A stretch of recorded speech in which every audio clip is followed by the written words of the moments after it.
સમાચાર બનાસકાંઠાથી બનાસકાંઠાના હળાદ ગામે હત્યાની બીજી ઘટના બની છે। 2 દિવસમાં 2 હત્યા થતા હળાદ ગામમાં અરેરાટી ફેલાઈ અને હળાદમાં આદિવાસી સમાજના મેળામાં હત્યાની આ ઘટના ઘટી છે। સગા કાકાએ જ ભત્રીજાની નિર્મમ હત્યા કરી છે અને મર્ડરનો લાઇવ વિડીયો સોશિયલ મીડિયા પર વાયરલ થયો છે। પોલીસે હત્યારાને પકડવા તપાસના ચક્રો ગતિમાન કર્યા છે। તો અગાઉ પ્રજાપતિ પરિવારના પિતાએ દીકરાની હત્યા કરી હતી। તો મર્ડરનો લાઇવ વિડીયો પણ સોશિયલ મીડિયા પર વાયરલ થયો છે અને પોલીસે હત્યારાને પકડવા તપાસના ચક્રો ગતિમાન કર્યા છે।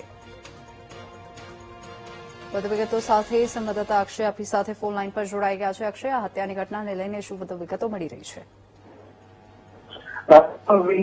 હળાદ તાલુકાનું હળાદ જે ગામ છે ત્યાં ગત મોડી બપોરે જે આદિવાસી સમાજનો મેળો ભરાયો હતો, જ્યાં આદિવાસી સમાજના લોકો એકત્રિત થયા હતા। ત્યાં ઘરેથી કાકા અને ભત્રીજો જે છે એ મેળો માણવા ગયા હતા, પણ અંગત કારણોસર જે છે કાકાએ જે છે ભત્રીજા ઉપર હુમલો કર્યો હતો અને ક્રિકેટના બેટ વડે ઘા ઝીકીને ભત્રીજાનું મૃત્યુ નિપજાવ્યું હતું।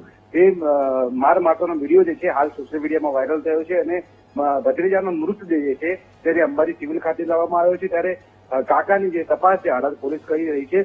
જે કાકા છે તેનું નામ નેપાભાઈ જે છે અને ભત્રીજાનું નામ છે કાકાનું નામ નેપાભાઈ તરાલ છે અને ભત્રીજાનું નામ કનુભાઈ તરાલ છે। બંને સાથે મેળો જોવા ગયા હતા અને અંગત કારણોસર આ બંને વચ્ચે જે છે ઝઘડો થયો હતો અને બેટના હુમલાથી જે કાકાએ ભત્રીજાને મોતને ઘાટ ઉતાર્યો હતો। જી બિલકુલ અક્ષય, આભાર સમગ્ર માહિતી બદલ।